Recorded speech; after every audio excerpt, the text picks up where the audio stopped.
오늘 읽을 책은 아직 너무 늦지 않았을 우리에게 빨강머리 앤이 하는 말. 작가 백영옥, 출판사 아르테. 프롤로그. 예쁘지는 않지만 사랑스러운 나의 앤에게. 10년 전 봄, 침대에 누워 천장의 무늬를 하염없이 바라보고 있었다. 나는 지쳐 있었다. 인간관계에서 실패했고 소설가가 되겠다는 오랜 꿈에서 멀어졌고 결국 회사에 사표를 냈다. 버튼 하나를 누를 힘이 없었지만 빨강머리엔 50부작 애니메이션을 봤다. 끝까지 따라 부를 수 있는 내 인생 유일한 주제가가 흘러나왔다. 죽은 깨 빼빼 마른 빨강머리에 예쁘지는 않지만 사랑스러워. 이마가 툭 붉어져 나온 이 수다쟁이 소녀는 내게 쉬지 않고 말이라는 걸 걸어왔다. 엘리자가 말했어요. 세상은 생각대로 되지 않는다고. 하지만 생각대로 되지 않는다는 건 정말 멋져요. 생각지도 못했던 일이 일어나는 거요. 스탑 버튼. 눈물이 핑. 앤의 말을 한 번, 두 번, 세 번 더 들었다. 결국 눈물이 흘러내렸다.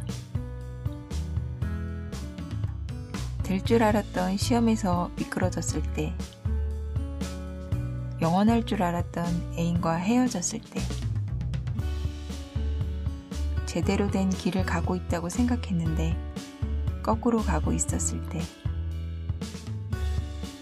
오랫동안 꿈꾸던 것에서 멀어졌을 때,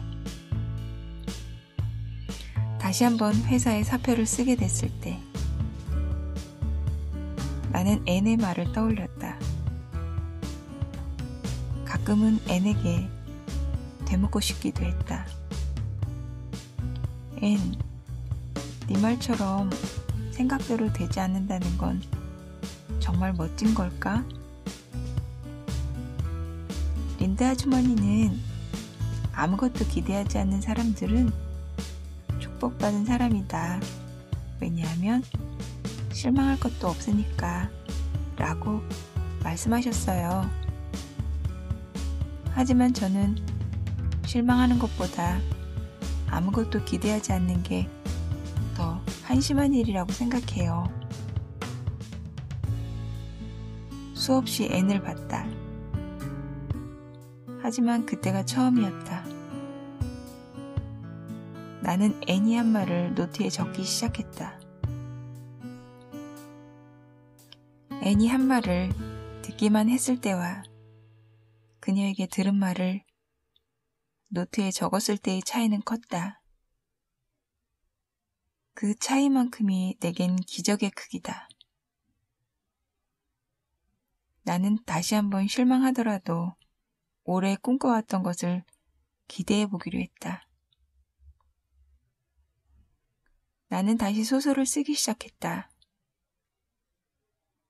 나는 다시 책을 읽기 시작했다. 안나 카레니나와 참을 수 없는 존재의 가벼움, 파우스트, 오만과 편견 같은 내 인생의 책들을. 아무것도 하지 않으면 결국 어떤 일도 일어나지 않을 테니까. 이 빨간머리 소녀가 내게 말하는 것도 그것이었을 테니까. 어쩌면 이것은 더 이상 기적을 믿지 않는 시대에 일어난 지극히 개인적인 기적에 관한 이야기인지도 모르겠다. 그해 가을 나는 소설가가 되었다. 이 책을 나의 빨강머리 앤에게 바친다. 니체의 짜라투스트라는 이렇게 말했다를 읽었을 때 나는 고등학교 2학년이었다. 내 말을 믿어라. 존재의 가장 큰 수확과 가장 큰 즐거움을 거둘 수 있는 비결이다. 위험하게 살아라. 베수비오산의 산기슭에 그대들의 도시를 건설하라. 책 안에서 만난 말들은 안개처럼 모호했지만 그럼에도 불구하고 나는 푹 빠졌다. 책이 말하는 삶이 그때 내가 살고 있는 인생과 정확히 반대였기 때문에 마음이 요동쳤다. 내 마음은 늘 이곳이 아닌 저곳을, 여기가 아닌 저기를 꿈꿨으니까. 어릴 때부터 위험은 감수하는 게 아니라 피해야 하는 것이라고 배웠다. 취업이 잘 되는 과를 선택해야 하고 대학에 가서 시위하면 인생 망한다는 얘기를 귀에 딱지가 않게 들었다. 인생의 많은 것들은 예측 가능하고 예방할 수 있다고 믿고 자랐다. 매일 건강진단을 받고 콜레스테롤 수치와 혈압을 관리하고 다양한 보험에 가입하면 내 삶이 안전해질 줄 알았다. 21살에는 먼 나라로 배낭여행을 떠나고 대학을 졸업하면 취업을 하고 30이 되기 전에 결혼을 하면 내 삶이 완벽해질 줄 알았다. 나는 삶을 통제 가능한 것으로 만들기 위해 부단히 애썼다. 결과는 대실패였다. 이렇게나 열심히 하는데 이렇게나 되는 일이 없어도 될까 싶었다. 생각해보니 나의 20대는 그런 시간이었다. 싹이 나든 나지 않든 무조건 땅을 파고 씨앗을 뿌리고 또 뿌리고 또 뿌리며 싹이 나오길 기다리던 막막한 시간들. 삶은 알 수 없는 것 투성이었다. 한때 안다고 생각했던 많은 것들. 사랑, 선택, 집착, 성공 같은 말들의 의미가 조금씩 다 흔들렸다. 야망 역시 그렇다. 애니 말한 야망은 어쩌면 위험하게 사는 삶의 긴장 같은 것들이었는지도 모른다. 조금씩이라도 한 걸음 한 걸음 앞으로 내딛게 만드는 자발적 욕망 같은 것. 그런 야망을 가지고 하나의 목표를 이루고 또 다른 목표를 향해 나아간다는 건 건강한 일일 것이다. 그러나 우리는 세상이 규정한 좋은 삶에 맞춰 인생 플랜을 만들고 하나의 과제를 완성할 때마다 타인의 칭찬 스티커를 붙여 자신을 독려한다. 도식적으로 학업으로만 야망을 전환해보면 국제중 다음엔 외고, 명문대, 대기업, 임원 승진 정도의 순서인 걸까? 하지만 평생 산 위의 꼭대기를 바라보고 오직 정상에 오르는 것을 목표로 걸어간 사람에겐 보이지 않는 세계가 있다. 천천히 걸었을 때야 비로소 보이는 세상 말이다. 천천히 걸으면 활짝 핀 꽃도 시든 꽃도 볼 수 있다. 주위를 두리번거려야 비로소 계절을 알아볼 수 있다. 우리의 삶을 거대한 숲에 비유하면 정상만을 보고 오르는 사람은 건너편 산의 단풍이 얼마나 아름다운지, 비가 내린 후에 하늘이 어떻게 달라지는지, 이끼 위로 솟아난 버섯의 삿갓이 얼마나 예쁜지 보지 못한다. 꿈은 이루어진다는 말보다 중요한 건 꿈을 이루기 위해 내가 오늘 해야 할 일이 무엇인가를 아는 일이다.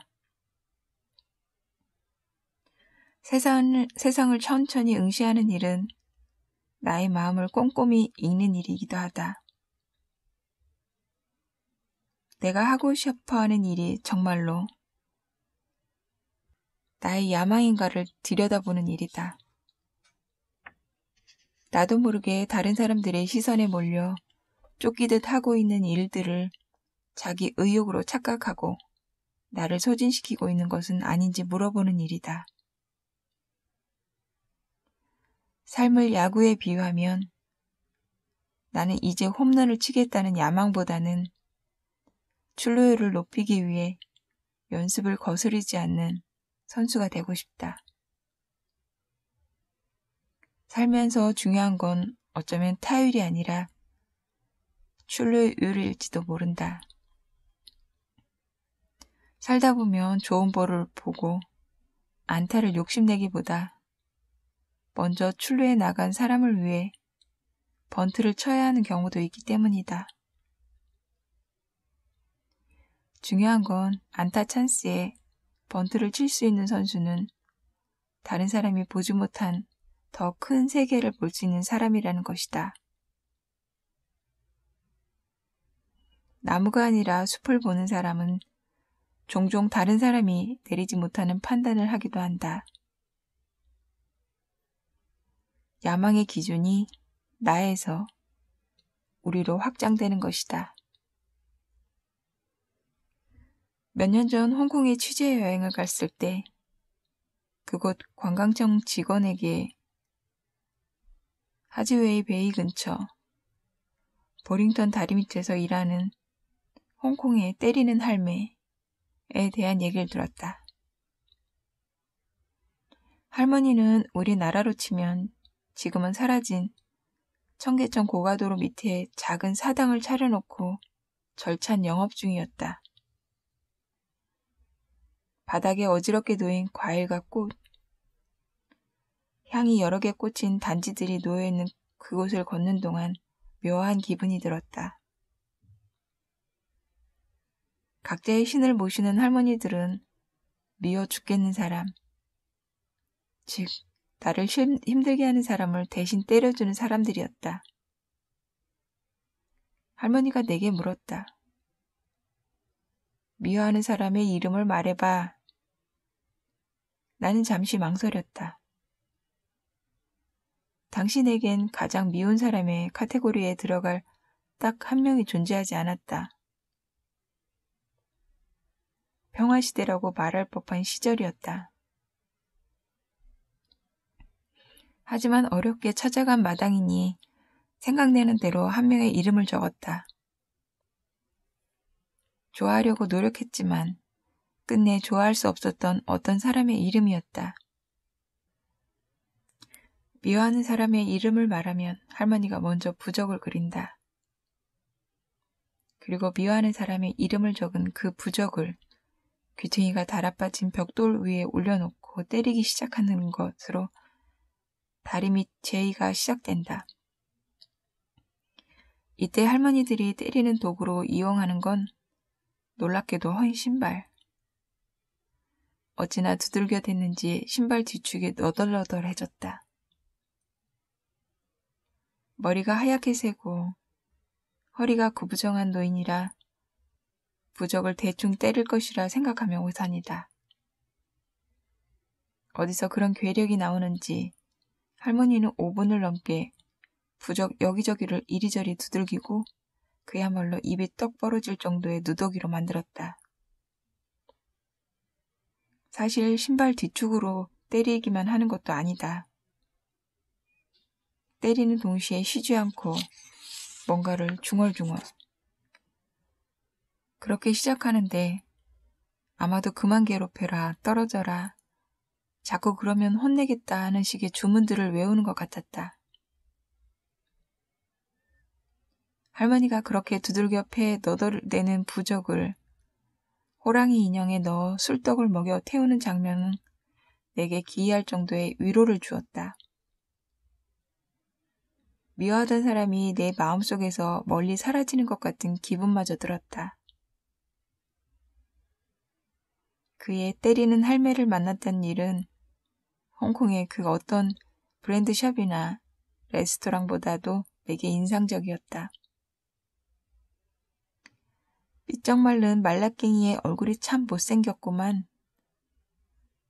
거리낌 없이 직설을 퍼붓는 린다 아줌마 같은 사람은 어디에나 존재한다.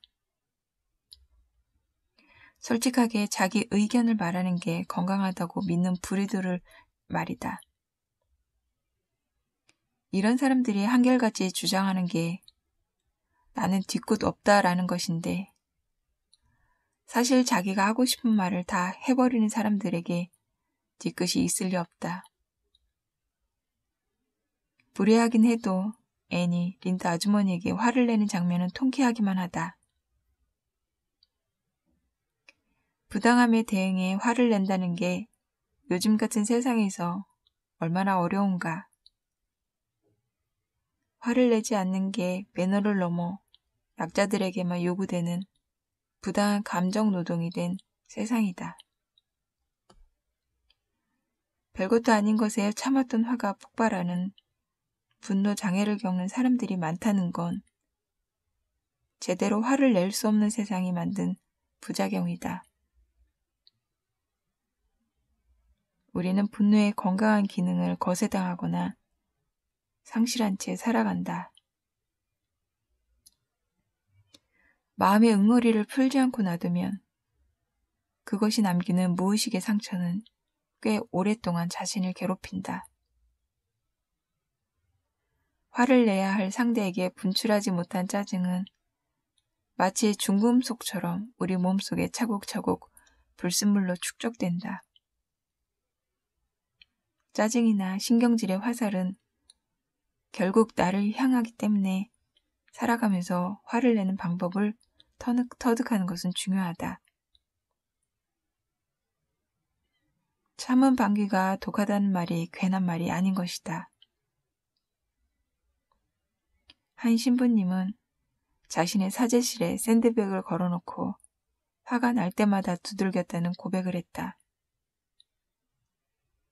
용서의 화신인 신부님도 그럴진데 우리 같은 보통 사람들이야말로 말을 말자.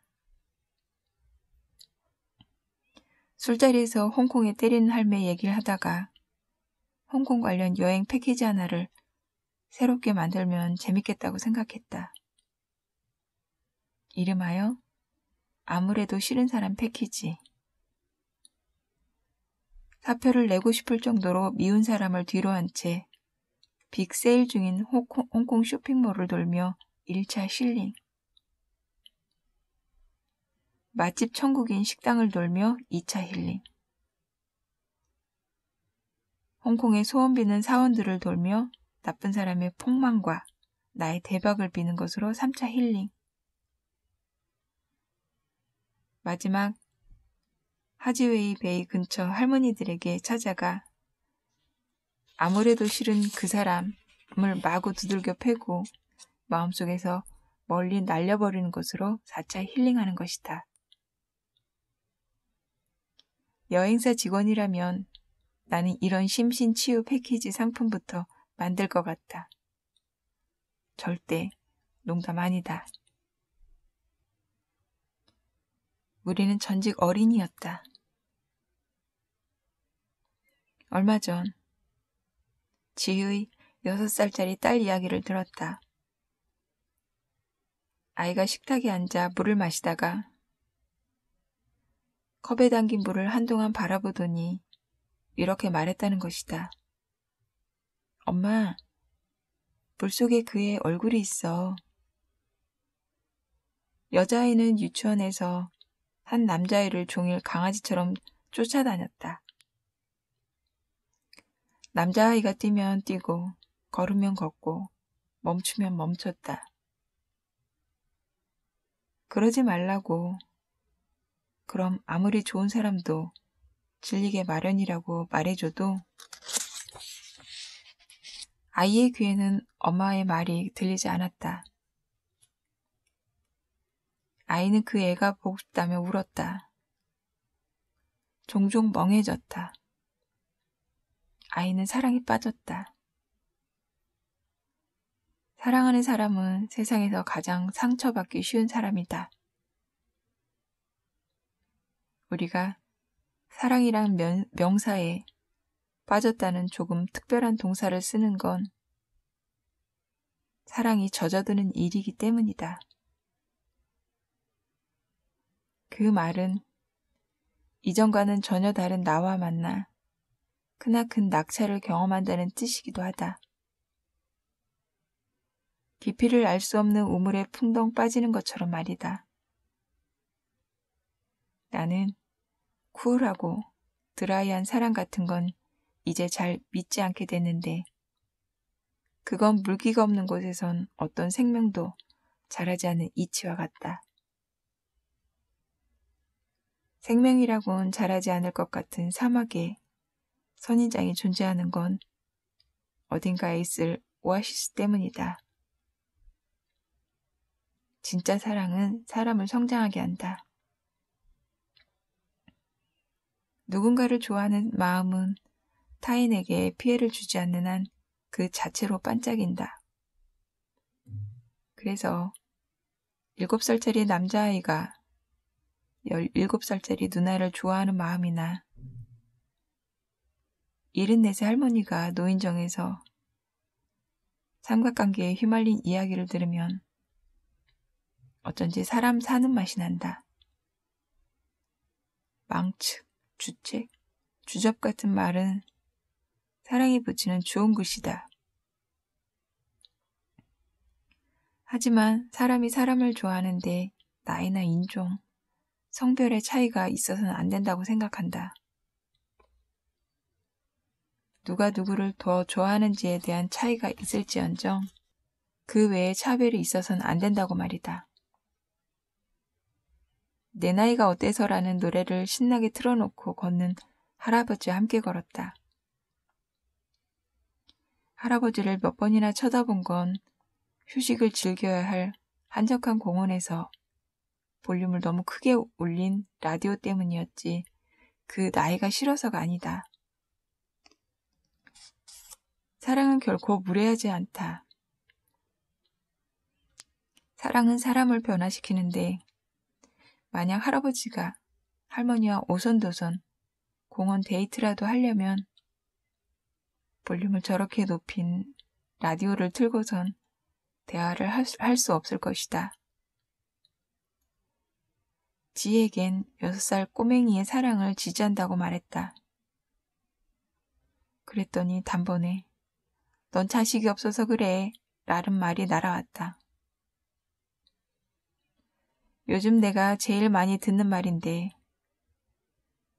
어쩐지 반박하기가 힘든 말이라 아무 대꾸도 못했다. 하지만 그래도 난 6살 꼬마의 사랑을 지지한다. 우리는 모두 전직 어린이였다. 그녀가 실현당하면 누구보다 잘 위로해주는 이모가 되고 싶다. 매튜는 말이 어눌하다. 어느 정도냐면 앤에게 선물할 퍼프 소매의 원피스를 사기 위해 샬롯 시내의 양품점에 가지만 결국 여점원 앞에서 말을 제대로 하지 못해 엉뚱한 농기구와 씨앗맛 잔뜩 사들고 올 정도다. 앤에게 또래 여자아이들처럼 예쁜 옷을 선물해주고 싶은 마음에 매튜는 결국 마릴라 몰래 린드 부인에게 부탁한다. 평소 마릴라가 만든 옷을 볼썽사납다고 생각했던 린드 부인은 그의 부탁을 흔쾌히 받아들인다. 살면서 간절히 원하던 그것을 선물을 받는 경험은 흔치 않다. 앤은 리본이 달린 퍼프 소매 원피스를 선물 받고 눈물이 그렁그렁하게 감격한다. 선물이 분에 넘치는 사치품이든 본인과 어울리지 않는 물건이든 중요한 건 나를 생각해준 누군가의 관심을 아는 일이다. 누구도 알아주지 않던 마음을 알아주는 사람이 내 곁에 존재한다는 건 모진 세상을 살면서 쉬어갈 수 있는 안전지대를 만든다는 의미일 테니까.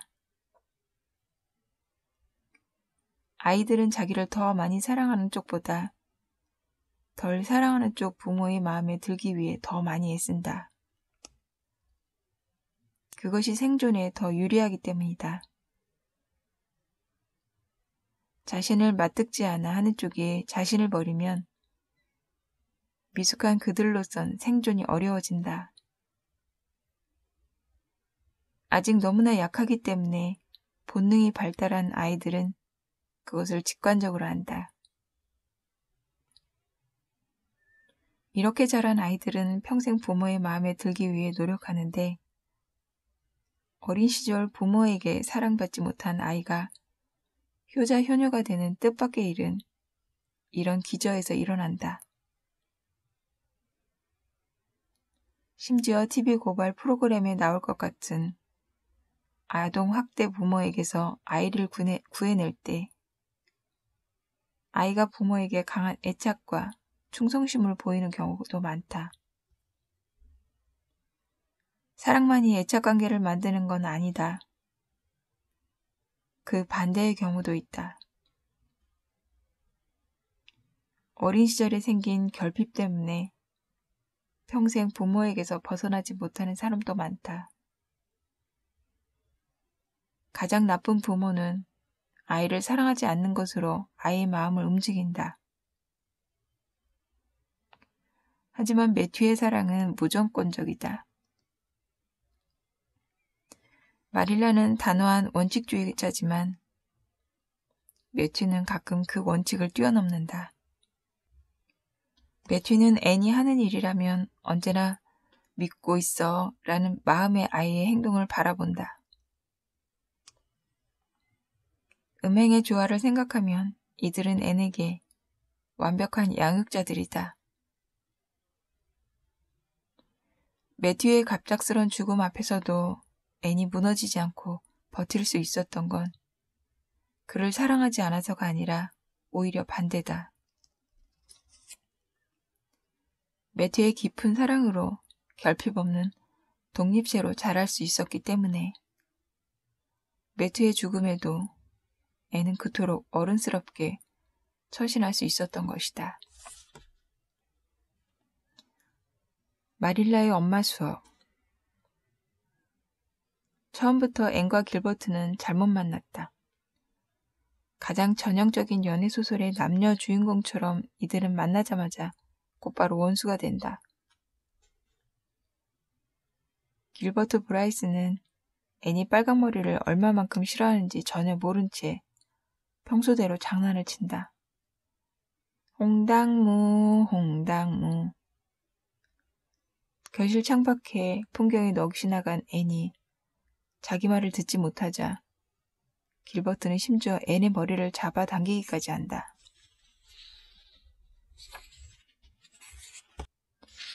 앤이 어떻게 행동했을까? 앤은 미니 철판으로 길버트의 머리를 내리친다. 칠판은 두 동강 났다. 물론 이 장면을 보고 가장 분노한 것은 필립스 선생입니다. 나쁜 일은 어째서 한꺼번에 몰려오는 걸까? 밖에서 노느라 수업 시간에 늦은 아이들과 함께 교실로 뛰어들어오던 앤은 필립스 선생님에게 불려가 혼쭐이 났다. 선생님은 지각에 대한 벌로 앤을 일부러 길버트 옆에 앉게 한다. 짝꿍인 다이애나의 얼굴은 사색이 된다. 앤은 어떻게 행동했을까? 앤은 학교에 다시는 가지 않겠다고 선언한다. 아이를 키워본 적 없는 마릴라는 당황한 나머지 여러 명의 아이를 키운 린드 부인에게 찾아가 앤의 일을 상의한다. 린드 부인은 필립스 선생님이 수업에 늦게 들어온 다른 아이들도 앤과 함께 벌을 주는 게 공정한 일이라고 얘기한다. 만약 자신 같으면 아이가 학교에 스스로 가겠다고 말할 때까지 2번 다시 학교에 대한 얘긴 꺼내지 않겠다고 충고도 한다. 일주일도 못 가서 앤 스스로 학교에 가겠다고 말할 거라고 마릴라를 다독이면서 말이다. 학교에 가지 않는 대신 집에서 공부해야 한다. 그리고 날 거들어서 조금씩 집안일을 익혀나가야 해. 언제까지나 어린 아이는 아니니까. 다른 건 제쳐두고 요리부터 알려주마. 마릴라를 보며 앤이 하는 말은 이것이다. 아주머니 제 기분을 이해해 주시는군요. 누군가가 상대편의 입장에 되어보는 일. 그것을 우리는 역지사지라고 부른다. 어쩌면 그것을 공감이라고 표현할 수도 있을 것이다. 빨강 머리앤을 처음 보았을 때 나는 마릴라를 결코 좋아할 수 없었다. 냉정하고 차갑고 어목한 그녀의 고집이 싫어서 그랬다. 하지만 빨간머리앤을 긴 세월에 걸쳐 보다 보니 이제 마릴라의 마음이 눈에 들어온다. 만약 내 아이가 그랬다면 나는 어떻게 했을까? 빨강머리에는 앤의 성장기이면서 마릴라의 양육 일기이기도 하다. 아이 앞에서 매일 실패만 하는 많은 엄마들처럼 그녀 역시 실수하고 실패하는 엄마인 셈이다. 언제나 기상천외한 실수를 하는 앤 못지않게 잦은 실패를 통해 성장하는 마릴라의 모습을 보는 게 참 좋다. 아이 성장기보다 이제는 아줌마의 늦은 성장담이 내 마음을 더 잡아 끈다. 넌 내일도 실수를 저지를걸? 앤처럼 한 인간이 할 수 있는 실수에는 한계가 있다고 믿고 싶겠지만 살다 보면 그렇지 않다. 실수의 목록은 얼마든지 독창적으로 진화할 수 있다. B는 실수로 헤어진 남자친구에게 잘못 문자를 보냈다. 그녀는 한 번 보내면 메시지를 지울 수 없는 카카오톡의 회사 방침에 저주를 퍼부었지만 그것이 각기 다른 플랫폼의 캐릭터를 만드는 것도 사실이다. 페이스북에는 한참 동안 실효가 없었다. 카카오톡의 메시지도 한 번 보내면 취소할 수가 없다. 네이버 지식인에는 상대가 나를 차단했는지 아닌지 한 번 보낸 메시지를 정말 지울 수 없는 건지 어째서 스토킹하던 짝사랑의 텅 빈 이모티콘 위에 이름 없음 같은 괴상한 표지가 뜨는지 묻고 답하는 글들이 많다. 아수라장이 따로 없다. 술에 취한 채 전화를 건 다음날 후회하는 일이 잦다지만 실수가 꼭 나쁘기만 한 건 아니다. 실수 때문에 재결합한 커플도 보았다. 대개 처음 헤어졌던 같은 이유로 다시 헤어지긴 하지만 프로이트는 이런 실수를 무의식의 요청이란 어려운 말로 설명하기도 했다. 하지만 이건 어디까지나 고명한 학자의 말이고 무의식이고 뭐고 그런 일이 생기면 갑자기 인생이 변화무쌍해지는 만큼은 틀림없다.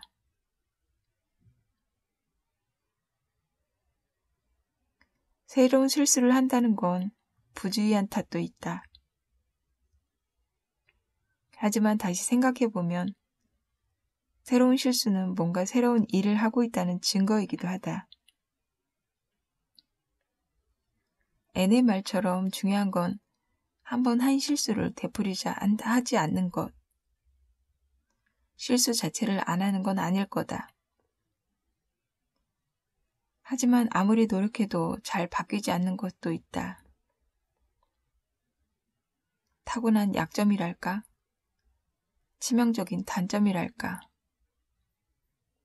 내 경우 애를 써도 자꾸 엉뚱한 사람에게 문자를 보낸다. 요즘 같은 스마트폰 시대엔 정말 터치해서 이상한 걸 누르거나 지우는 경우도 많다. 작가인데도 메시지를 보낼 때 자주 오타가 난다. 뭐든 급하게 빨리 쓰는 습관 때문에 더 그렇다. 기념비적인 내 실수의 목록에는 공항에서 항공권을 잃어버린 일도 있는데 그보다 더 황당한 건 화장실에 갔다가 돌아오던 길에 나를 배웅하러 나온 H가 내 항공권을 주었다는 거다. 어떤 인간이 세상 천지에 항공권을 다 떨어뜨리나 해서 주었는데 그게 바로 너였네. 사실 내가 훨씬 더 놀랐다.